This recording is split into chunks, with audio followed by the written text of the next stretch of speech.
అందరికీ నమస్సుమాంజలండి. నా పేరు doctor M Govindaiah, senior medical ఆఫీసర్ని, డిస్ట్రిక్ట్ ఆయుష్ ఆఫీసర్ని, చిత్తూరు.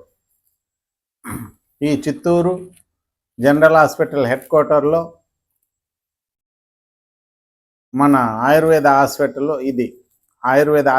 ఉంది. అదే డిస్ట్రిక్ట్ హెడ్ క్వార్టర్లో ఉన్నటువంటి 32 రూమ్ నంబర్లో గవర్నమెంట్ యునాని హాస్పిటల్ ఉంది. ఇక్కడ డాక్టర్స్ ఉన్నాము, కావలసినన్ని మందులు ఉన్నాయి. మనకు మరొక సంతోషకరమైన వార్త ఏంటంటే, మన రాష్ట్ర ప్రభుత్వం గౌరవనీయులైన ముఖ్యమంత్రి చంద్రబాబు నాయుడు సార్ గారు, అలాగే ప్రధానమంత్రి మోడీ గారు మనకి అంటే ఆయుష్ డిపార్ట్మెంట్ని, ఆయుర్వేదాన్ని బలోపేతం చేయాలని మంచి కృషి చేస్తున్నారు. దానికి తగ్గట్టుగా మా ఆయుష్ డిపార్ట్మెంట్ కమిషనరు అత్యంత మేధావి గౌరవనీయులైన దినేష్ కుమార్ సార్ గారికి అభివందనాలు. డిస్పెన్సరీస్ అప్గ్రేడేషన్ కింద మన ఆంధ్ర రాష్ట్రంలో 150 డిస్పెన్సరీని అప్గ్రేడేషన్ చేయాలని, కొత్త బిల్డింగ్లు కట్టించి మెరుగైన సేవలు జనానికి ఆయుష్ డిపార్ట్మెంట్ ద్వారా అందించాలనే దృఢ సంకల్పంతో సెంట్రల్ గవర్నమెంట్ని నచ్చజెప్పి బాగా కృషి చేసి శ్రమ తీసుకొని 150 కోట్ల వరకు ఫండ్స్ని తీసుకురావటం జరిగింది. అందులో కాలేజీలకి, ఆయుష్ డిపార్ట్మెంట్కి సంబంధించి కాలేజీలకు అయితేనేమి, హాస్పిటల్కి అయితేనేమి వాటిని హెచ్చిస్తూ డెవలప్మెంట్లో చాలా కృషి చేస్తున్నారు. ఆ లెక్కన రాష్ట్రం మొత్తం 150 డిస్పెన్సరీలు సెలెక్ట్ అయితే మన చిత్తూరు జిల్లాకి 9 డిస్పెన్సరీలు సెలెక్ట్ అయినాయి. మన చిత్తూరులో కూడా, ఇక్కడ కూడా మీరు కూడా చూడొచ్చు, ఇక్కడ వర్క్ జరుగుతుంది. ఇప్పుడు మార్చికంతా కంప్లీట్ చేసి ఇవ్వాలి అని మా కమిషనర్ గారి ఆదేశాలు. అందరూ బాగా శ్రమించి వర్క్ చేస్తున్నారు. ఇంత చేస్తున్నారు. అయితే మాకు అనిపించేది, నేను 27 సంవత్సరాలుగా ఈ సర్వీస్లో ఉన్నాను మెడికల్ ఆఫీసర్గా. అయితే జనాలు, పబ్లిక్ ఎక్కువగా నమ్మకం పెట్టట్లేదు. ఇంకా ఇప్పుడు పెట్టుండే నమ్మకం సరిపోదండి. అమెరికా లాంటి పాశ్చాత్య దేశాలలో కూడా ఆయుర్వేద కాలేజీలు, పరిశోధన సంస్థలు ఎక్కువైనాయి, రీసెర్చ్ సెంటర్స్ ఎక్కువైనాయి, కాలేజెస్ ఎక్కువైనాయి. వాళ్ళు అనుసరిస్తున్నారు, ఆచరిస్తున్నారు, సంపూర్ణ ఆరోగ్యంగా ఉన్నారు.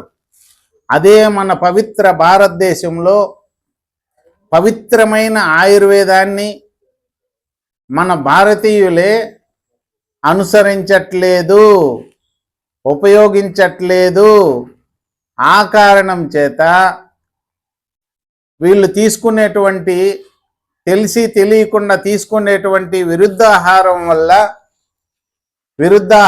ఆయుర్వేదంలో చెప్పబడిన విరుద్ధాహారం వల్ల, వైద్య శాస్త్రంలో చెప్పబడిన 90% డిసీజెస్ వాటి వల్ల వస్తున్నాయి. వాటికి తగ్గట్టుగా 6 నెలల్లో పండాల్సిన పంట 2 నెలల్లో వస్తుంది. హైబ్రిడ్ మొక్కలు ఎక్కువైనాయి.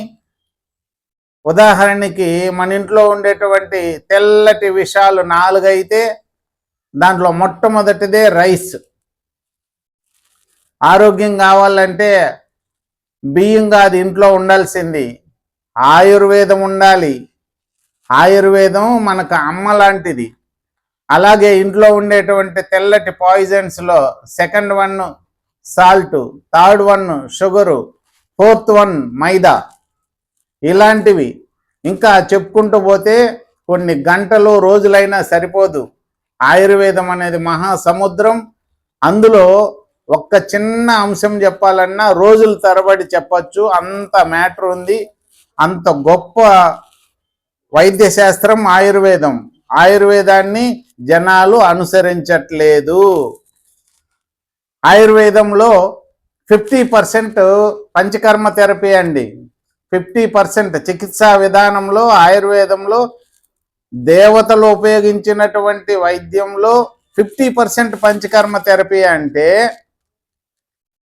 దాని ఉపయోగం బయోప్యూరిఫికేషన్, అంటే మన శరీరాన్ని శుద్ధి చేసుకోవటం. ఇక్కడ మీరు ఒకటి ఆలోచించాలి మేధావులు, మీకు నమస్కరించి తెలియజేస్తున్నాను. ఏంటంటే 2 లక్షలు పెట్టి ఒక 2 వీలర్ కొంటే సంవత్సరానికి ఒకసారి సర్వీసింగ్కి ఇవ్వకపోతే అది లైఫ్ రాదండి. అట్లాంటి కోట్లు విలువ చేసేటువంటి మన శరీరాన్ని కనీసం 5 ఏళ్ళకి 10 ఏళ్ళ కన్నా ఒకసారి సర్వీసింగ్ చేసుకుంటున్నామా? లేదు. మరి 100 ఇయర్స్ పైబడి జీవించడానికి మనకు అర్హత ఎక్కడ ఉంది? నేను ప్రశ్నిస్తున్నాను, ఆలోచించండి మేధావులు. మరి మానవునికి సర్వీసింగ్ సెంటర్ ఎక్కడ అంటే అదే మన పవిత్రమైన ఆయుర్వేదం. ఆయుర్వేదంలో చెప్పబడిన పంచకర్మ థెరపీనే మానవునికి సర్వీసింగ్ సెంటర్.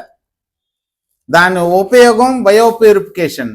ఆయుర్వేదం యొక్క ఉపయోగం స్వస్థస్య శ్వాసరక్షణం, ఆతురస్య వికార ప్రశమనం ఆయుర్వేదం అన్నారు. స్వస్థుడిగా ఉన్న వ్యక్తి, అటు రోగి, ఇద్దరికి కలిసి ఉపయోగపడేది ఆయుర్వేదం. కాబట్టి ఆయుర్వేదాన్ని, అట్లే ఆయుష్ డిపార్ట్మెంట్లో ఉన్నటువంటి హోమియోని, యునానీని, ప్రతిదాన్ని ఎంటైర్ ఆయుష్ డిపార్ట్మెంట్ని బలోపేతం చేసి ప్రజలు ముందుకు తీసుకురావాలని కంకణం కట్టుకొని ముందుకు వెళ్తున్నటువంటి మన గౌరవనీయులైన ముఖ్యమంత్రి గౌరవనీయులు నారా చంద్రబాబు నాయుడు సార్ గారికి నా తరపున, మన అందరి తరపున కృతజ్ఞతాభివందనాలు తెలియజేసుకుందాం. అలాగే మన ప్రధానమంత్రి మోడీ సార్ గారికి మీ తరపున, నా తరపున కృతజ్ఞతాభివందనాలు. అలాగే మా డిపార్ట్మెంట్ని ఎంత బలోపేతం చేస్తున్న మా గౌరవనీయులైన కమిషనర్ గారు దినేష్ కుమార్ సార్ గారికి మరొకసారి అభివందనాలు తెలియజేసుకుంటున్నాను. నమస్తే. అందరూ ఉపయోగించుకోండి.